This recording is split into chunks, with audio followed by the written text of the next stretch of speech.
জাতীয় থেকে আন্তর্জাতিক, প্রান্তিক জনপদ থেকে নগর, চারপাশে ঠিক কি ঘটছে এই মুহূর্তে তা নিয়ে আয়োজন এখন চারদিক। আপনাদের সঙ্গে আছি আমি মুন্নাফ রশিদ। ভারতে বসে শেখ হাসিনার উস্কানিমূলক বক্তব্য পছন্দ করছে না সরকার। পররাষ্ট্র সচিব পর্যায়ে বৈঠকে নয়াদিল্লিকে সাফ জানিয়ে দিয়েছে Dhaka.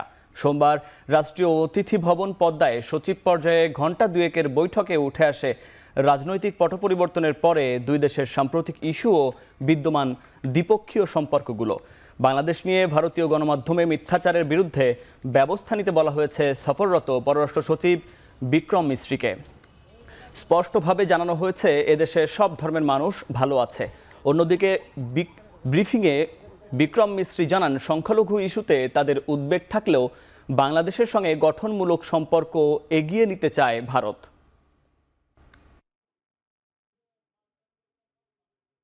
The two of them had a very cordial telephone conversation thereafter, and the chief advisor also accepted the Prime Minister's invitation to speak at the third Voice of the Global South summit that was held in August this year. India desires a positive, constructive and mutually beneficial relationship with Bangladesh.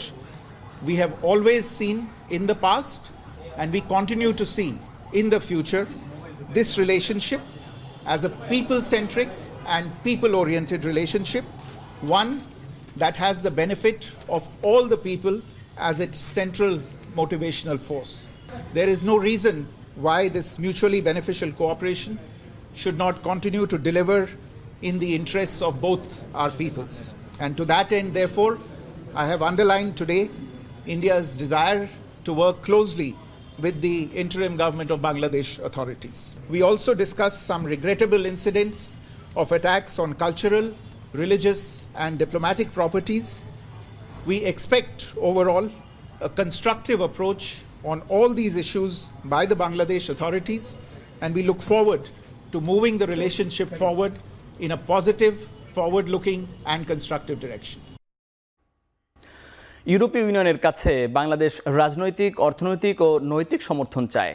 সোমবার your সাথে অনুষ্ঠিত বৈঠকে কথা বলেছেন প্রধান উপদেষ্টা doctor Mohammad Yunus. অন্যদিকে you delegation প্রধান মাইকেল মিলার বলেছেন, বাংলাদেশকে যে কোনো সহায়তা করতে প্রতিশ্রুতিবদ্ধ ইউরোপীয় ইউনিয়ন। অংশীদারিত্ব ও সহযোগিতার ভিত্তিতে সম্পর্ক এগিয়ে যাবে বলেও জানান তিনি। 5 আগস্ট থেকে এ পর্যন্ত বাংলাদেশের জন্য সবচেয়ে বড় কূটনৈতিক বৈঠক এটি। বৈঠকের নেতৃত্ব দেন প্রধান উপদেষ্টা ডক্টর মোহাম্মদ ইউনূস। রাজধানীর তেজগাঁওয়ে প্রধান উপদেষ্টার কার্যালয়ে বৈঠকে ইউরোপীয় ইউনিয়নভুক্ত 19টি দেশের প্রতিনিধি অংশ নেন। এর মধ্যে বাংলাদেশে থাকা 8টি দেশের মিশন প্রধান এবং নয়াদিল্লিতে থাকা 11টি দেশের মিশন প্রধান ও কূটনীতিকরা ছিলেন। প্রধান উপদেষ্টা বলেন, বিজয়ের মাসে এমন একটি বৈঠক বাংলাদেশের জন্য বিশেষ গুরুত্বপূর্ণ। সরকার সংখ্যালঘুদের নিরাপত্তা নিশ্চিতে কাজ করছে জানিয়ে ডক্টর মোহাম্মদ ইউনূস বলেন, দেশে শৃঙ্খলা ফিরতে শুরু করেছে। এছাড়া ইউরোপীয় ইউনিয়নভুক্ত দেশের ভিসা সেন্টার দিল্লি থেকে সরিয়ে ঢাকায় বা প্রতিবেশী কোনো দেশে নেয়ার আহ্বান জানিয়েছেন প্রধান উপদেষ্টা। It shows the support to Bangladesh, political support as well as economic support, moral support, and other supports. So this is something very rejuvenating for us, emerging out of a terrible situation that we had only hardly 4 months back, where students were killed in a large number, and in a point-blank way, almost. Looking back, we offer our condolences for the loss of life that accompanied the launch of the transition, and I hope to soon be able to announce European Union support for those injured during the protests.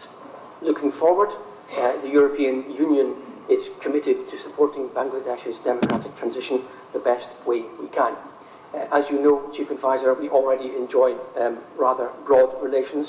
We do see strong potential for our partnership to grow even further, and we have held a number of meetings recently, and as you know, we have also launched discussions on a new comprehensive partnership and cooperation agreement. We are engaging on these issues as a sign of European Union support. পোশাক শ্রমিকদের বাৎসরিক increment 5% থেকে বাড়িয়ে 9% করার সরকারের দেয়া সুপারিশে সম্মত হয়েছে বিজিএমইএ ও বিকিএমইএ। সোমবার সচিবালয়ে তৈরি পোশাক মালিকদের সাথে এক বৈঠক শেষে এ কথা জানান শ্রম উপদেষ্টা এম সাখাওয়াত হোসেন। বলেন, ইনক্রিমেন্টের এ হার চলতি ডিসেম্বর থেকে কার্যকর হবে। বলা হচ্ছে বিদ্যমান শতকরা 5 ভাগ বেতন বৃদ্ধির সাথে আরও শতকরা 4 ভাগ যুক্ত করে সর্বমোট 9 ভাগ বাৎসরিক ইনক্রিমেন্ট বৃদ্ধির সুপারিশ করা হলো। নিম্নতম মজুরি বোর্ড কর্তৃক নির্ধারিত বাৎসরিক ইনক্রিমেন্ট অর্থাৎ শতকরা 5 ভাগ বিদ্যমান থাকবে, রাইট।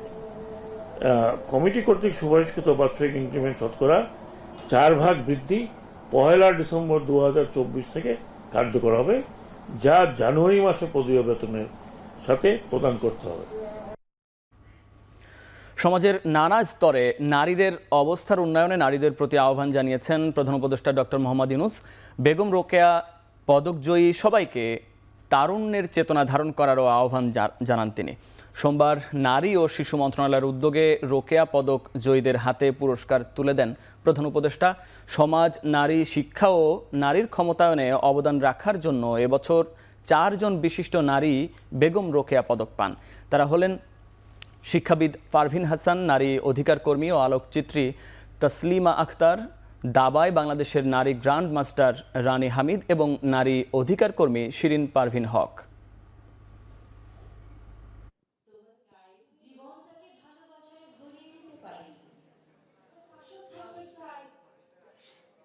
আজকে যারা পদক পেলেন, এটা তার কোনো সাম্প্রতিক কোনো কাজকর্মের জন্য না,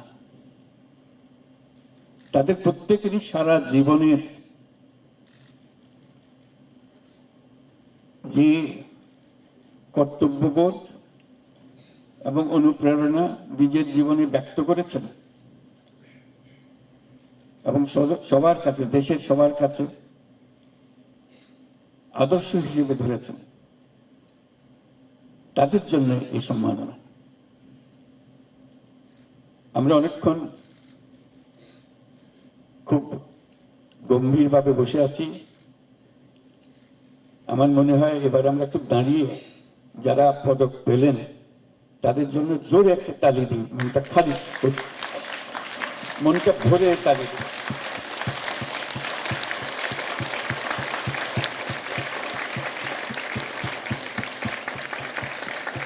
ধন্যবাদ। যারা পান নাই তাদেরকেও আমি অভিনন্দন জানাচ্ছি। আপনাদের কাজগুলো আমাদের সামনে আসছে এবং সমাজের পরিবর্তন আসছে আপনাদের কাজের মাধ্যমে। আপনাদের সেজন্য সবার পক্ষ থেকে অভিনন্দন জানাই। দুদক ও বিচার বিভাগ শেখ হাসিনার দাসে পরিণত হয়েছিল বলে মন্তব্য করেছেন আইন উপদেষ্টা ডক্টর আসিফ নজরুল। অন্যদিকে আইনি সীমাবদ্ধতায় দুদক কাজ করতে পারছে না বলে জানিয়েছেন দুদক সংস্কার কমিশন প্রধান। সোমবার রাজধানীর কাকরাইলে দুদক আয়োজিত আন্তর্জাতিক দুর্নীতি বিরোধী দিবসের আলোচনা সভায় কথা বলেছেন তারা। রাজধানীর কাকরাইলে দুদক আয়োজিত আন্তর্জাতিক দুর্নীতি বিরোধী দিবসের আলোচনা সভায় কথা বলেছেন তারা। এ সময় আইন উপদেষ্টা আরও বলেন, এখন আর বিচার কাজে কেউ বাধা দেয় না। এ সময় তিনি বলেন, দুর্নীতিবাজ যদি ক্ষমতাবান হয় তবে দেশে অনাচার বাড়ে। এদিকে দুদক সংস্কার কমিশনের প্রধান ডক্টর ইফতেখারুজ্জামান বলেন, আমলাতান্ত্রিক ও রাজনৈতিক ইতিবাচক পরিবর্তন না হলে দুদকের কার্যকারিতা বাস্তবায়ন সম্ভব নয়। এমন পরিস্থিতিতে দুদককে ঢেলে সাজাতে সাঁড়াশি অভিযান ছাড়া উপায় নেই বলেও মন্তব্য করেন ডক্টর ইফতেখারুজ্জামান। দেশের মানুষ দুর্নীতিবাজ না, কিন্তু মানুষকে দুর্নীতিবাজ করে ফেলা হয়েছে। এমন একটা অবস্থা সৃষ্টি করা হয়েছে, যারা দুর্নীতি করেন তারা রাষ্ট্র কাঠামো এমনভাবে দখল করে ফেলেছেন যে এই দুর্নীতিটাকে, যারা দুর্নীতি করেন তাদেরকে বিচারহীনতা দেওয়ার পাশাপাশি এই বার্তাটা দেওয়া হয়েছে বিভিন্ন প্রাতিষ্ঠানিক, আইনি, রাজনৈতিক এবং আমলাতান্ত্রিক চর্চার মাধ্যমে যে এইটাই বাস্তবতা। চোর প্রধানমন্ত্রী, যার পুরা পরিবার ছিল চোর, সে সারা দেশে বলে বেড়াত এতিমের টাকা নাকি খালেদা জিয়া আত্মসাৎ করেছে। এই চোরের মুখের সামনে কেউ কোনো কথা বলতে পারতো না। দুদক তার দাসে পরিণত হয়েছিল, বিচার বিভাগ তার দাসে পরিণত হয়েছিল। এদিকে সাদা পোশাকে কাউকে গ্রেপ্তার করা যাবে না বলে সতর্ক করেছেন স্বরাষ্ট্র উপদেষ্টা মোহাম্মদ জাহাঙ্গীর আলম চৌধুরী। সোমবার খুলনা শিল্পকলা একাডেমিতে অনুষ্ঠিত আইন শৃঙ্খলা বিষয়ক মতবিনিময় সভায় কথা বলেন তিনি। এ সময় তিনি বলেন, বাংলাদেশের অনেক থানা থেকে অস্ত্র লুটপাট হয়েছে, অনেক অভিযানের পরেও আশানুরূপ অস্ত্র উদ্ধার করা সম্ভব হয়নি। এই অবস্থায় সকলকে সতর্ক থাকার আহ্বান জানান তিনি। এছাড়া ভারতের গণমাধ্যমে অপপ্রচারের বিরুদ্ধে দেশের সাংবাদিকদের সতর্ক থাকার আহ্বান জানান স্বরাষ্ট্র উপদেষ্টা। মব জাস্টিস এই সংখ্যাটাও কিন্তু একটু বেড়ে গেছে। কোনো কিছু হলেই আপনারা নিজের হাতে তুলে নিচ্ছেন। এতে কিন্তু অনেক জায়গায় কিন্তু নিরহ কিছু লোক মারা গেছে। আমাদের অনেক থানা থেকেও হাতিয়ার কিন্তু অনেক লুট হয়ে গেছে। আমাদের কিন্তু একটা অস্ত্র অভিযান চলছে, কিন্তু আমাদের যেই পরিমাণ অস্ত্র উদ্ধারের আমরা আশা করছিলাম, কিন্তু ওই পরিমাণ অস্ত্র কিন্তু উদ্ধার হয় নাই। সিভিল ড্রেসে কাউকে অ্যারেস্ট করা চলবে না। ডিবি হোক যে হোক, তার জ্যাকেট পরতে হবে, তার আইডেন্টি শো করতে হবে। যদি তার ড্রেস না থাকে, সে সিভিল ড্রেসে এসে সে প্রথম তার আইডেন্টিটা শো করবে যে এই আমার আইডি কার্ড।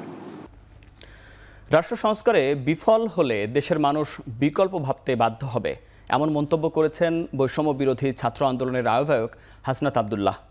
তাই রাষ্ট্র সংস্কারে অন্তর্বর্তী সরকারকে জোর দেওয়ার আহ্বান জানান তিনি। যখনই দেখেছে দিল্লি যে এই বাংলাদেশে ছাত্র নাগরিক এই হাসিনার নীল ডাউন পলিসি থেকে আমাদের আই টু আই পলিসিতে আমরা চলে গিয়েছি, তখনই তারা এই পলিসিটাকে তারা মেনে নেয়নি। ভারতের সাথে আমাদের সম্পর্ক হবে ন্যায্যতার ভিত্তিতে, ভারতের সাথে আমাদের সম্পর্ক হবে চোখে চোখ রেখে। ক্যান্টনমেন্ট থেকে যে 626 জনকে বিদেশে পাচার করে দেওয়া হয়েছে, যারা ভারতে বসে এখনো পর্যন্ত বাংলাদেশ বিরোধী ষড়যন্ত্র করতে চাচ্ছে, এই 626 জনকে যারা সীমান্ত পাড়ি দিয়ে যে প্রশাসন বা যারা দায়িত্বপ্রাপ্ত যারাই ছিলেন, যে 626 জনকে এখন ভারতে সেফ হাউসে পাঠিয়ে দিয়েছেন, তাদেরকে জবাবদিহিতার আওতায় নিয়ে আসতে হবে। ভোটাধিকার প্রয়োগ করতে না পারলে ভোটার হয়ে কোনো লাভ নেই। নাগরিক তার অধিকার সম্পর্কে সচেতন থাকবে এবং তা ক্ষুণ্ণ হলে প্রতিবাদ করবে। প্রতিবাদ করা জনগোষ্ঠীকে কেউ হারাতে পারবে না বলে মন্তব্য করেছেন বৈষম্য বিরোধী ছাত্র আন্দোলনের মুখ্য সংগঠক আব্দুল হান্নান মাসুদ। সোমবার নোয়াখালী বিজ্ঞান ও প্রযুক্তি বিশ্ববিদ্যালয়ে বৈষম্য বিরোধী আন্দোলনে শহীদ ও আহতদের স্মরণে সভায় এ কথা বলেন তিনি। বর্তমান তারুণ্যই আগামীর বাংলাদেশ গড়বে বলেও মন্তব্য করেন তিনি। সভায় বিশ্ববিদ্যালয়ের উপাচার্য সহ বিভিন্ন বিভাগের শিক্ষক, কর্মকর্তা ও কর্মচারীরা উপস্থিত ছিলেন।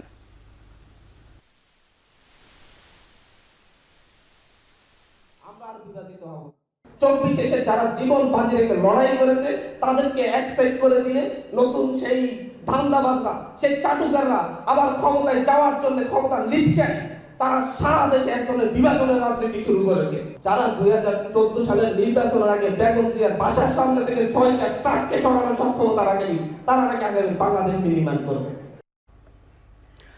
আইজিপির পর এবার জুলাই আগস্টে পুলিশের ভূমিকার জন্য ক্ষমা চাইলেন ডিএমপি কমিশনার শেখ মোহাম্মদ সাজ্জাদ আলী।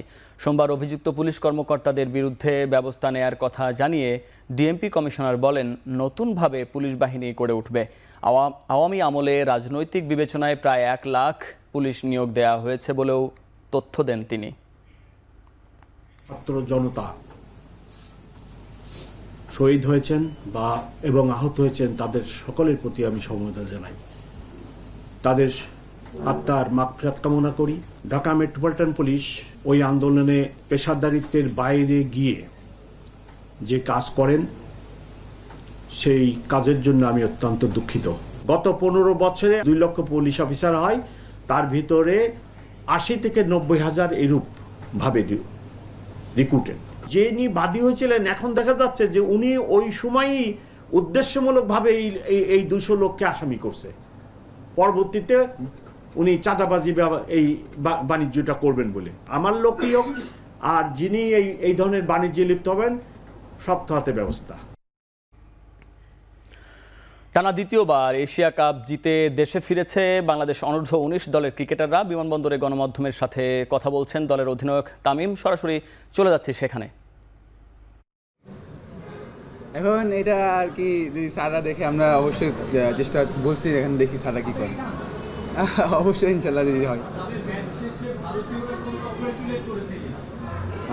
ভারত আসলে ভালো ক্রিকেট খেলে আসলে সবাই কংগ্রেচুলেশন করে এবং তারা দেখছে সাপোর্ট করছে সব দিক থেকেই, কিন্তু আমরা আসলে ভালো ক্রিকেট দেওয়ার চেষ্টা করছি এবং ভালো খেলছি এটাই।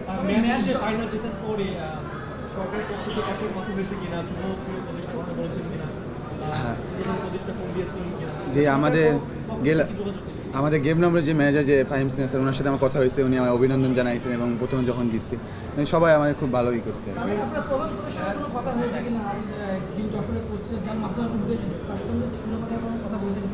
হ্যাঁ অবশ্যই, তার কথা তো হবেই, তারা সারাদের মানুষ এবং কল দিছিলাম, তিনিও কল দিচ্ছে, হয়তো ব্যস্ততা মানে কথা হয় না এখনও, ইনশাল্লাহ এখানে যেই কথা বলবো আগে, আর সবাই আর কি অভিনন্দন জানাইতেছে।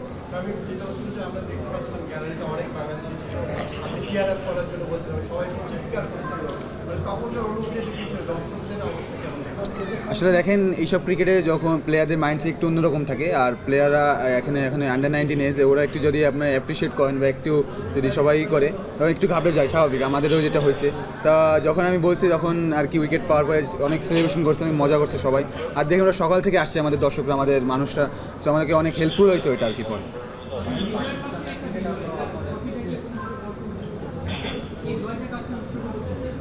জয়টা আসলে বাংলাদেশকেই করতেছি, আসলে দেখেন দেশের জন্যই খেলতেছি, এটা খুবই প্রাউড ফিল করতেছি, আর জয়টা দেশের জন্য আর কি।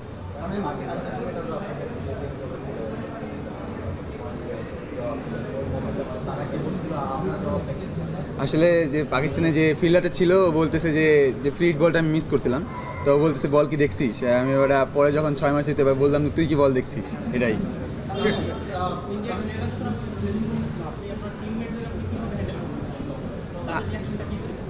আমি বলতেছি যে তোরা করতে থাক, আমি আসি, সমস্যা নেই।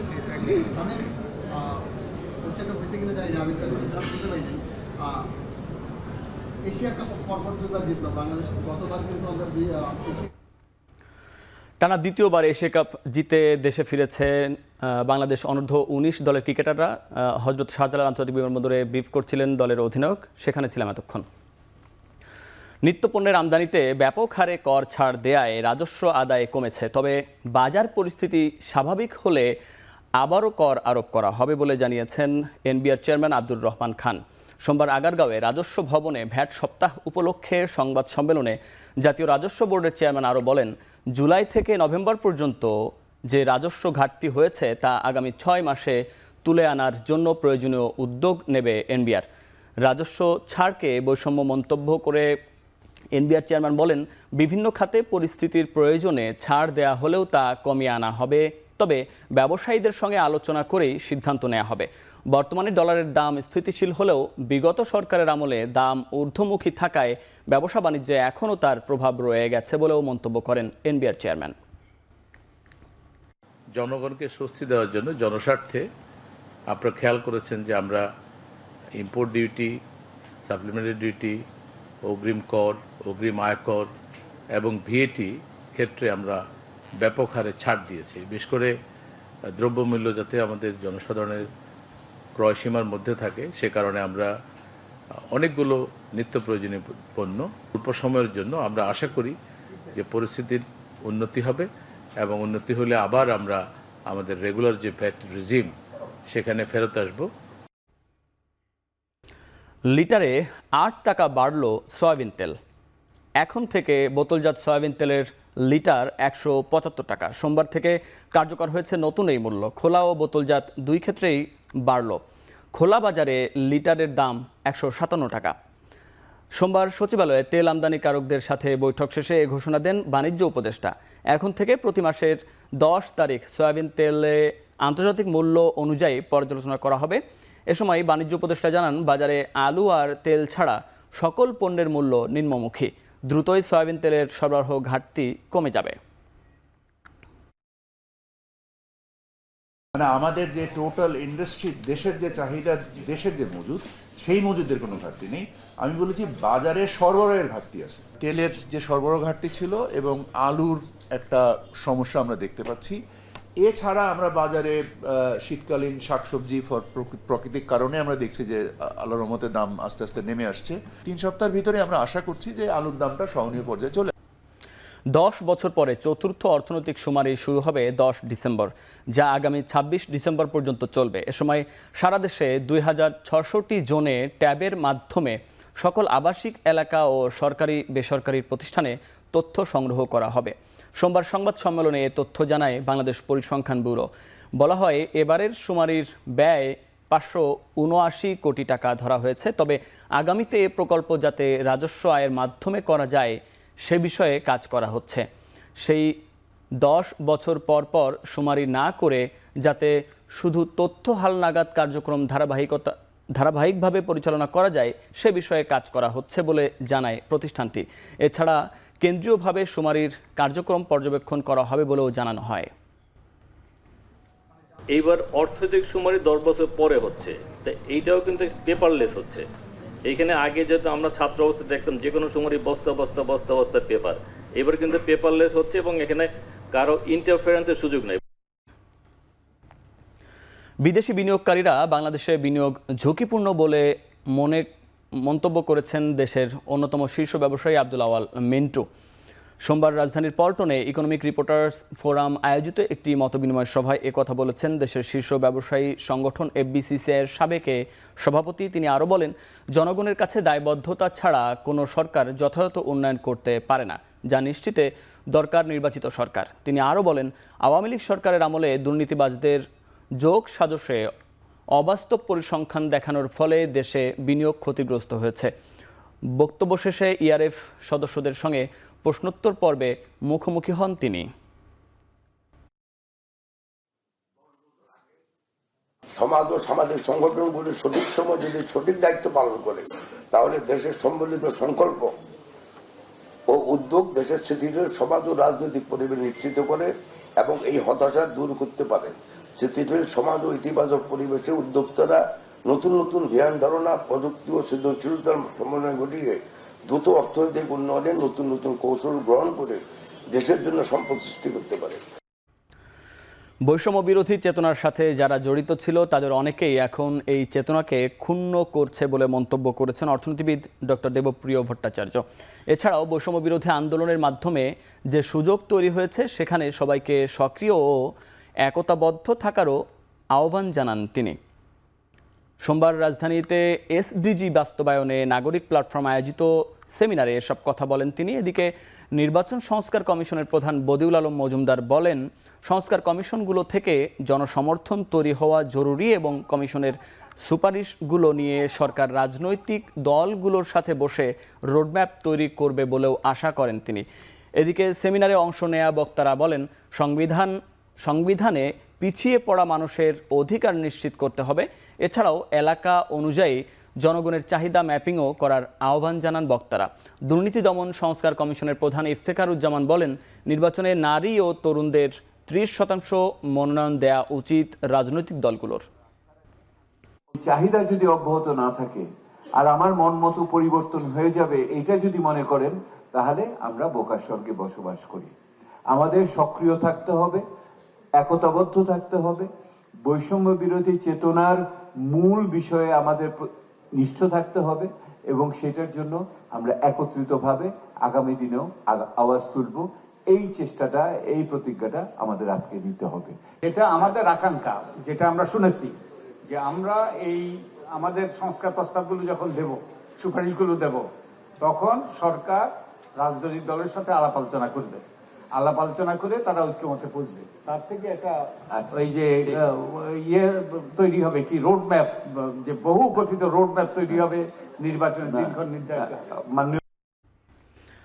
11 ডিসেম্বর আগরতলা অভিমুখে ঢাকা আখাউড়া লং মার্চ করবে যুবদল, স্বেচ্ছাসেবক দল এবং ছাত্রদলের নেতারা। বিএনপির নয়াপল্টন কেন্দ্রীয় কার্যালয় থেকে এ লং মার্চ শুরু হবে বলে জানিয়েছেন তারা। সোমবার বিএনপির অঙ্গ সহযোগী 3 সংগঠনের নেতারা লং মার্চের ঘোষণা দেন। তারা বলেন, দেশের স্বাধীনতা সার্বভৌমত্বের ব্যাপারে কোনো ছাড় দেয়া হবে না। এ সময় ভারতীয় গণমাধ্যমে বাংলাদেশ নিয়ে অপপ্রচার চালানোয় তীব্র নিন্দা জানান তারা। এছাড়া গণ অভ্যুত্থানে হত্যায় জড়িত হাসিনা সহ অনেক ভারত আশ্রয় দিয়েছে বলে অভিযোগ করেন তারা।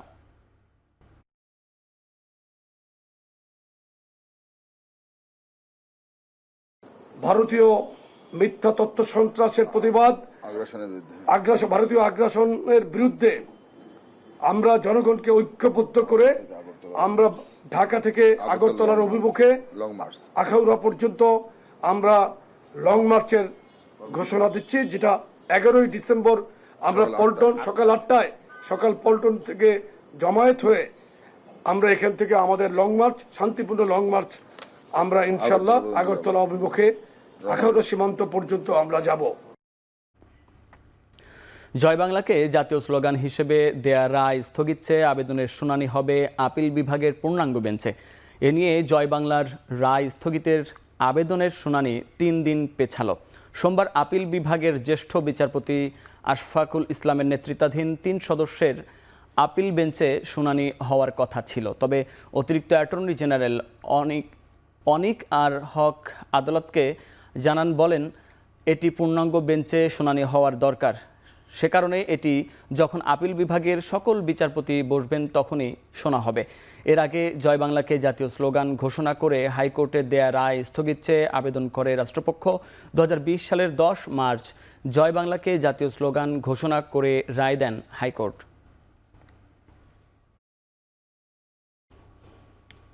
বাংলাদেশের সাম্প্রদায়িক সম্প্রীতি নষ্ট করে ভারতীয়রা ফায়দা লোটার অপচেষ্টায় লিপ্ত। তাদের ব্যাপারে সতর্ক থাকার আহ্বান জানিয়েছেন বিভিন্ন ধর্মীয় নেতৃবৃন্দ। সোমবার ঢাকা রিপোর্টার্স ইউনিটে স্কলার্স ফোরাম বাংলাদেশ আয়োজিত মতবিনিময় সভায় একথা বলেন বিভিন্ন ধর্মের প্রতিনিধিত্বকারী নেতৃবৃন্দ। এ সময় তারা বলেন, বাংলাদেশ অসাম্প্রদায়িক চেতনার দেশ, তবুও রাজনৈতিক স্বার্থ সিদ্ধির জন্য একটি গোষ্ঠী ধর্মীয় বিভেদ সৃষ্টির পায়তারা চালাচ্ছে। ধর্মকে ব্যবহার করে অতীতেও ফ্যাসিস্ট সরকার ও ভারতীয় গণমাধ্যম বাংলাদেশে অস্থিরতা সৃষ্টি করেছে বলেও অভিযোগ করেন আলোচকরা। সম্প্রীতি বজায় রাখতে এসব ঘটনাকে কূটনৈতিক ও রাজনৈতিকভাবে মোকাবিলার তাগিদ দেন তারা। হিন্দু সম্প্রদায়কে রাজনৈতিকভাবে ব্যবহার করা, শুধু বাংলাদেশের রাজনৈতিক নেতারা তা না, পার্শ্ববর্তী দেশের নেতারাও আজকে যতগুলো ঘটনা ঘটছে এর পিছনে ইন্ধন আছে বাইরের পাশের দেশের, সেটা আপনারা দেখতে পাচ্ছেন, এবং পাশের দেশের মিডিয়ারাও ব্যাপকভাবে উস্কানি দিয়েছে। আমরা বাংলাদেশ যারা যত নাগরিক যারা রয়েছে, জাতি, ধর্ম, বর্ণ, দল মত নির্বিশেষে সকল ঐক্যবদ্ধভাবে সকল দেশের ষড়যন্ত্র, সেটা হোক পাকিস্তান, ভারত কিংবা অন্য যে কোনো দেশ, সকল দেশের আধিপত্যের বিরুদ্ধে আমরা একসাথে লড়াই সংগ্রাম করে যেতে চাই। ভারত এই মিথ্যা কল্প কাহিনী জুড়ে দিয়ে আজকে বাংলাদেশকে সারা বিশ্বে বাংলাদেশের বিরুদ্ধে একটা অর্থাৎ বাংলাদেশকে একটা সাম্প্রদায়িক দেশে পরিণত করার বা প্রপাগান্ডা ছাড়ানোর চেষ্টা চালাচ্ছে। রাজধানীর শাহবাগ থানার শিক্ষার্থী মানিক হত্যা মামলায় সাবেক আইসিটি প্রতিমন্ত্রী জুনায়েদ আহমেদ পলকের 3 দিনের রিমান্ড মঞ্জুর করেছেন আদালত। সোমবার তাকে ঢাকার সিএমএম আদালতে আনা হলে 7 দিনের রিমান্ডের আবেদন করে পুলিশ। এ সময় আসামির শারীরিক অবস্থা বিবেচনায় রিমান্ড আবেদন বাতিল চান তার আইনজীবীরা। পরে তদন্তের স্বার্থে 3 দিনের রিমান্ডের আদেশ দেন আদালত।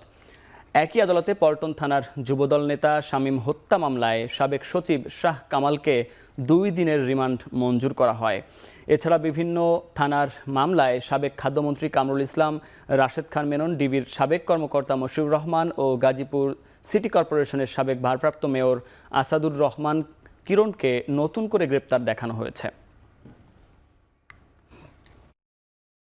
সাবেক অবৈধ মন্ত্রী জুনায়েদ আহমেদ পলক, তাকে আজকে একটি শাহবাগ থানার একটি হত্যা মামলায় বিজ্ঞ আদালতে উপস্থাপন করে তদন্ত কর্মকর্তা 7 দিনের রিমান্ড প্রার্থনা করেন। বিজ্ঞ আদালত উভয় পক্ষের শুনানির পর তার বিরুদ্ধে 3 দিনের রিমান্ড মঞ্জুর করেন এবং তাকে তদন্তকারী কর্মকর্তা হেফাজতে প্রদান করেন। সাবেক অবৈধ মন্ত্রী কামরুল ইসলাম, তাকে কামরাঙ্গী সহ 2টি মামলায় 4/9/24 এবং 5/9/24 এই 2টি মামলায় আজকে গ্রেপ্তার দেখানোর জন্য আয়ু সাহেব দরখাস্ত দেন এবং বিজ্ঞ আদালত তাকে 2টি মামলায় গ্রেপ্তার দেখান। অন্তর্বর্তী সরকার ঠিকমতো কাজ করলে 1 বছরেই নির্বাচন দেওয়া সম্ভব বলে মন্তব্য করেছেন নাগরিক ঐক্যের সভাপতি মাহমুদুর রহমান মান্না। সোমবার জাতীয় প্রেস ক্লাবে নতুন বাংলাদেশ বিনির্মাণ শীর্ষক আলোচনা সভায় এ মন্তব্য করেন তিনি। এ সময় তিনি আরও বলেন, অন্তর্বর্তী সরকারের 4 মাসে সংস্কার প্রক্রিয়ায় আশাব্যঞ্জক কোনো অগ্রগতি হয়নি। রাষ্ট্র সংস্কার নিয়ে আলোচনায় সরকারের আগ্রহ কম বলে অভিযোগ করেন তিনি।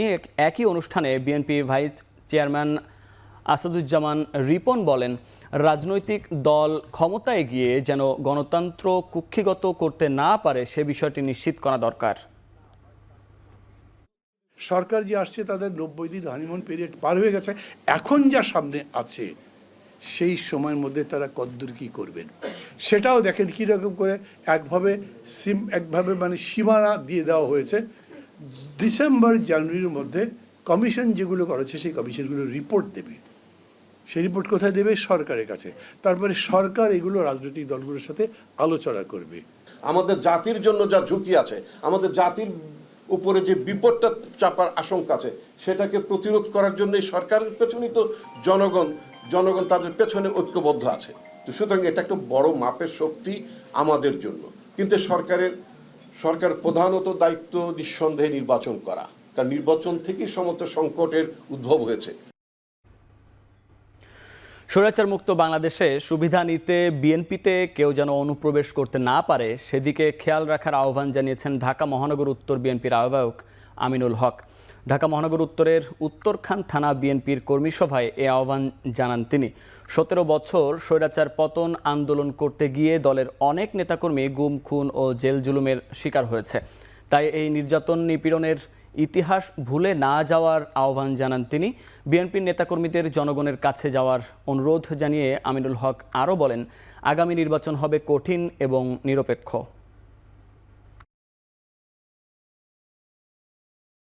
যারা ভোট দেওয়ার অপেক্ষায় রয়েছেন সেই মানুষগুলোর কাছে ভোট চাইতে গেলে, ভোট দিতে তাদেরকে উৎসাহিত করতে গেলে আপনাদের কিন্তু সেই মানুষগুলোর কাছে যেতে হবে, কারণ আগামী নির্বাচন হবে অত্যন্ত কঠিন এবং একটি নিরপেক্ষ নির্বাচন। সেই নির্বাচনে আপনারা যদি বিজয়ী হতে চান, আপনাদেরকে এই মানুষগুলোর পাশে যেতে হবে।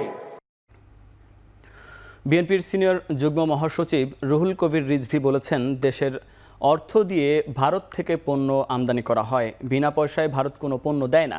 ভারত থেকে পণ্য আমদানি বন্ধ হলে দেশের কৃষকরা বরং উপকৃত হবে। সোমবার মানিকগঞ্জের শিবালয় উপজেলায় বৈষম্যবিরোধী ছাত্র আন্দোলনের নিহত পরিবারের সঙ্গে সাক্ষাৎকালে তিনি একথা বলেন। যে আলু, চাল, পেঁয়াজ এগুলো বন্ধ করে দেবেন, দেন। আর আমরা তো আলু আমদানি করছি গত বছর থেকে, আমরা তো আলু আগে আমদানি করতাম না, এবং এটা শেখ হাসিনার কারণে এই আমদানি হয়েছে। ভারত নির্ভর মানে দেশ করার জন্য উনি এই চেষ্টাটা চালিয়েছে। আমাদের সিজনে 8 টাকা কেজি, 10 টাকা কেজি, বিশেষ করে যেখানে প্রচুর আলু হয়, আমাদের এই নর্থ বেঙ্গল আমরা দেখেছি এই 4-5 বছর আগেই দেখেছি, সেই আলু কি করে এখন 80 টাকা 70 টাকা কেজি হয়। নির্বাচনের জন্য অপেক্ষায় আছে দেশের মানুষ। সংস্কার শেষ করে স্বল্প সময়ের মধ্যে অন্তর্বর্তী সরকার নির্বাচন দেবে বলে মন্তব্য করেছেন বাংলাদেশ জামায়াতে ইসলামীর আমির ডাক্তার শফিকুর রহমান। সোমবার দলের কাফরুল দক্ষিণ থানার উদ্যোগে বিশিষ্ট ব্যক্তিদের সাথে মতবিনিময় সভায় কথা বলেন তিনি। মতবিনিময় সভায় আমিরে জামায়াত বলেন, জুলাই আগস্ট অভ্যুত্থানে 2000-এর বেশি ছাত্র জনতা শহীদ হয়েছে, অথচ 4 মাসের মাথায় নিহতদের নিয়ে আওয়ামী লীগ মিথ্যাচার করছে। এ সময় তিনি আরও বলেন, জামায়াতে ইসলামী কাউকে কষ্ট দিবে না, জামায়াতের কেউ চাঁদাবাজ দুর্নীতির সাথে জড়িত নয়, নারী পোশাকের ব্যাপারে কোনো সিদ্ধান্ত চাপিয়ে দেওয়া হবে না বলেও আশ্বস্ত করেন তিনি। আজকে বলেন দেশের কিছু প্রতিনিধি দল বাংলাদেশে এসেছেন, আমাদের সরকারের সাথে ডায়ালগ হচ্ছে। তারা বলতেছেন তারা বাংলাদেশের সাথে ঘনিষ্ঠভাবে কাজ করতে চান। ঘনিষ্ঠভাবে কাজ করার এটাই কি লক্ষণ যে আমাদের উপ হাই কমিশন তারা তছনছ করবেন, আমাদের ফ্ল্যাগ তারা অবমানিত করে পুড়িয়ে দেবেন, আমাদের মানুষগুলোকে তারা পিটাবেন? এটা কি ঘনিষ্ঠ বন্ধুত্বের লক্ষণ? আমরা তাদেরকে বলি যে আপনাদের কথা আপনাদেরকেই সত্য প্রমাণ করতে হবে। এত কিছুর প্রতিবাদে বাংলাদেশের মানুষ নিয়মতান্ত্রিক প্রতিবাদ করেছে, কিন্তু অনিয়মতান্ত্রিক একটা সুই ধরেও টান দেয় না। এখন যে অন্তর্বর্তীকালীন সরকার আছে তার কাছে আমরা কিছু রিফর্ম দাবি করেছি, যে এই ন্যূনতম এই সংস্কারগুলো করে একটা সুষ্ঠু নির্বাচন দেন আপনি। তারা আমাদেরকে কথা দিয়েছেন এই ন্যূনতম সংস্কারগুলো করে তারা একটা সুষ্ঠু নির্বাচন দিবেন। আমরা সেই দিনের অপেক্ষায় আছি। এই ব্যাপারে আমাদের কোনো তাড়া নাই, তবে এই ব্যাপারে আমরা কিন্তু রিল্যাক্স নই। আমরা অপেক্ষায় আছি যে তারা যৌক্তিক সময়টার ভিতরে দেন। মাগুরায় বৈষম্য বিরোধী আন্দোলনে শহীদ ফরহাদ হোসেনের মরদেহ প্রায় 4 মাস পর ময়নাতদন্তের জন্য কবর থেকে উত্তোলনে বাধা দিয়েছে পরিবার ও স্থানীয়রা। সোমবার কোর্টের নির্দেশে ম্যাজিস্ট্রেটের উপস্থিতিতে মরদেহ তুলতে গেলে এ ঘটনা ঘটে। গত ৪ আগস্ট বৈষম্য বিরোধী আন্দোলনে ঢাকা খুলনা মহাসড়কে প্রতিপক্ষের গুলিতে নিহত হয় চট্টগ্রাম বিশ্ববিদ্যালয়ের ছাত্র ফরহাদ হোসেন। পরে ময়নাতদন্ত ছাড়াই শ্রীপুর উপজেলার রায়নগর গ্রামে তার মরদেহ দাফন করে পরিবার। এ ঘটনায় নিহতের পরিবারের পক্ষ থেকে কোনো মামলা দায়ের না করলেও ২১ আগস্ট জামাল হোসেন নামে এক ব্যক্তি বাদী হয়ে একটি হত্যা মামলা দায়ের করেন, যেখানে ৬৯ জনের নাম উল্লেখ সহ ১৫০ জনের আসামি করা হয়। পরিবারের দাবি, রাজনৈতিক ফায়দা লুটতে এ মামলা দায়ের করা হয়েছে। রাসায়নিক নিরাপত্তা সুসংহতকরণ ও দুর্ঘটনা রোধে কার্যকর ব্যবস্থা গ্রহণের উপর গুরুত্বারোপ করেছেন বিএনএসিডব্লিউডিসির চেয়ারম্যান ও সশস্ত্র বাহিনী বিভাগের principal staff officer lieutenant general SM. Kamrul Hasan. সোমবার সশস্ত্র বাহিনী বিভাগের মাল্টিপারপাস হলে বাংলাদেশ জাতীয় কর্তৃপক্ষ রাসায়নিক অস্ত্র কনভেনশন বিএনএসিডব্লিউসির সাধারণ সভায় এ বিষয়ে আলোচনা হয়। সভায় সংবেদনশীল রাসায়নিক দ্রব্য পরিবহনে নিরাপত্তা নিশ্চিতের গুরুত্ব তুলে ধরা হয়। চট্টগ্রাম বন্দরে দীর্ঘ মেয়াদে মজুত করা রাসায়নিক দ্রব্য ধ্বংসসহ সব বন্দরে রাসায়নিক দ্রব্যের নিরাপত্তা ব্যবস্থাপনা সুসংহত করার ব্যাপারে বিএনএসিডব্লিউসির চেয়ারম্যান বিশেষ নির্দেশনা দেন। কেমিক্যাল সংক্রান্ত দুর্ঘটনায় দ্রুত পদক্ষেপ নিতে কেমিক্যাল ডিজাস্টার রেসপন্স টিমের সক্ষমতা বৃদ্ধির কাজ চলছে বলেও জানান তিনি।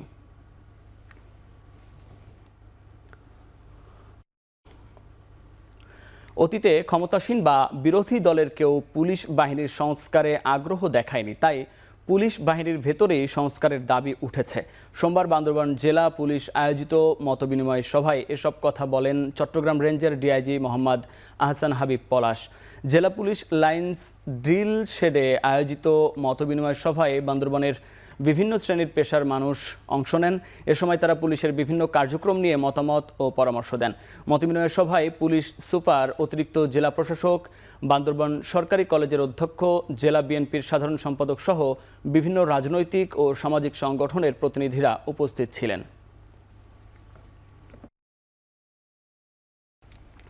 এবার আন্তর্জাতিক প্রসঙ্গ। সিরিয়ার সীমান্তে গোলান মালভূমির বাফার জোন নিজেদের নিয়ন্ত্রণে নেয়ার দাবি করেছেন ইসরায়েলি প্রধানমন্ত্রী বেনিয়ামিন নেতানিয়াহু। এছাড়া ইরানপন্থী মিলিশিয়া বাহিনীর ঘাঁটিতেও হামলা চালিয়েছে ইসরায়েল। এদিকে আইএস নির্মূলে বেশ কয়েক দফায় বিমান হামলা চালিয়েছে যুক্তরাষ্ট্র। সিরিয়ার জনগণকে রক্ষার প্রতিশ্রুতি দিয়েছেন মার্কিন প্রেসিডেন্ট জো বাইডেন। সিরিয়ার ভবিষ্যৎ নিয়ে নিজের পরিকল্পনা জানিয়েছেন বিদ্রোহী বাহিনীর প্রধান আবু মোহাম্মদ আল জোলানি। ১৩০০ বছরের পুরনো ঐতিহাসিক মসজিদে এক ভাষণে জনগণের উদ্দেশ্যে তিনি বলেন, সিরিয়ার সংখ্যাগরিষ্ঠ মানুষ সুন্নি, তাদের রুখতে দেশি বিদেশি ষড়যন্ত্র হয়েছে শুরু থেকেই।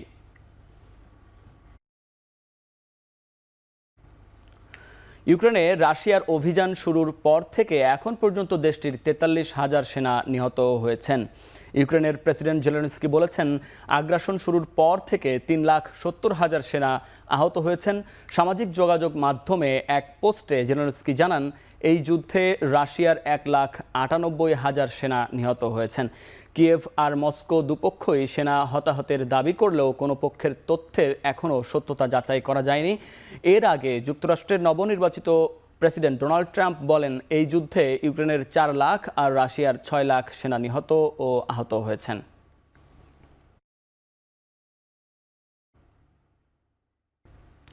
আগামী ১৮ ডিসেম্বর কাতারে বাংলাদেশ দূতাবাসের আয়োজনে শুরু হতে যাচ্ছে Bangladesh trade remittance fair and cultural festival ২০২৪।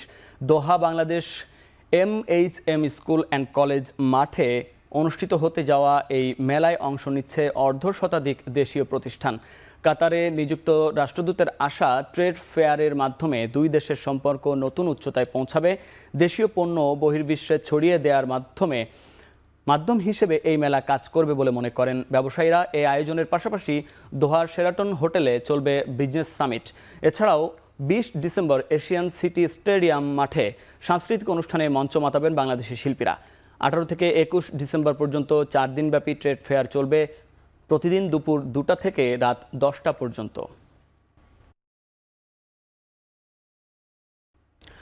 লম্বা সময় ধরে টি-20তে ধুঁকতে থাকা বাংলাদেশের মেয়েদের সবচেয়ে বড় সমস্যা ম্যাচের পরিস্থিতি অনুযায়ী নিজেদের মেলে ধরতে না পারা।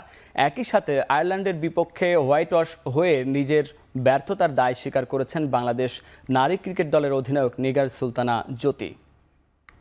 এসব ক্রিকেট ম্যাচগুলোতে আপনার যতটা স্কিলের থেকে কিন্তু আপনাদের নলেজটা ইউজ করা সব থেকে ইম্পর্টেন্ট, যে আমি কোন সিচুয়েশনে নিজেকে কীভাবে অ্যাপ্লাই করবো। আর আমার কাছে মনে হয় ল্যাক অফ বলবো যে টিমের যে এই সব সিচুয়েশনের প্রেশারগুলো এগুলো হ্যান্ডেল না করার একটা কারণ।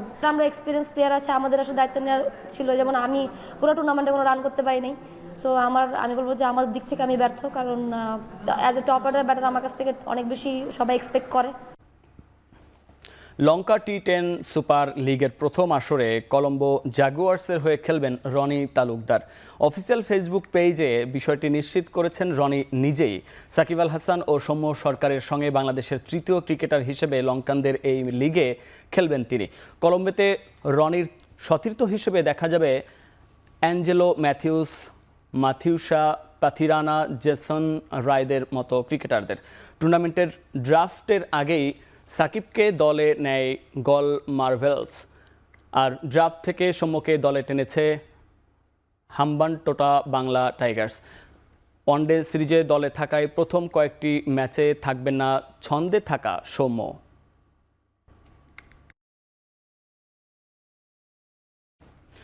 এএফসি এশিয়ান কাপের বাছাইয়ের তৃতীয় রাউন্ডে একই গ্রুপে বাংলাদেশ ও ভারত। সি গ্রুপের বাকি দুই দল হংকং ও সিঙ্গাপুর। সোমবার মালয়েশিয়ার কুয়ালালামপুরে 2027 সালের এএফসি এশিয়ান কাপের তৃতীয় রাউন্ডের বাছাইয়ের ড্র অনুষ্ঠিত হয়। সবশেষ ফিফা র্যাঙ্কিংয়ে পট 4-এ জায়গা হয় বাংলাদেশের।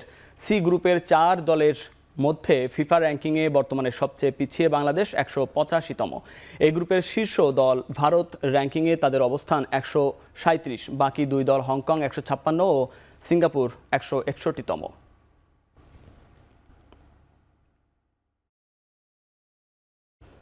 পুরোদমে চলছে আইসিসি চ্যাম্পিয়ন্স ট্রফির বিশ্বভ্রমণ। দুবাই ভিত্তিক বহুজাতিক লজিস্টিক কোম্পানি ডিপি ওয়ার্ল্ডের তত্ত্বাবধানে চলছে এই ট্রফির ভ্রমণ। বাংলাদেশে থাকবে 4 দিনের জন্য।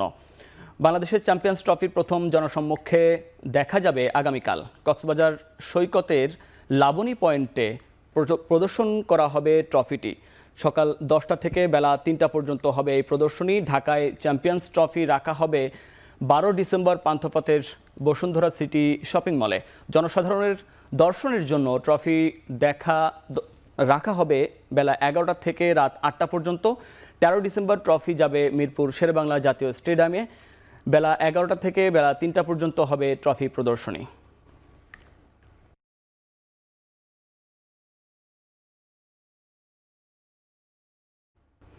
শেষ করছি এখন চারদিক। এখন টেলিভিশন ওয়েবসাইটে দেখতে ভিজিট করুন www.ekhon.tv এবং ফেসবুকে দেখতে ভিজিট করুন facebook.com/tv.ekhon এবং ইউটিউবে দেখতে ভিজিট করুন youtube.com/c/ekhontv।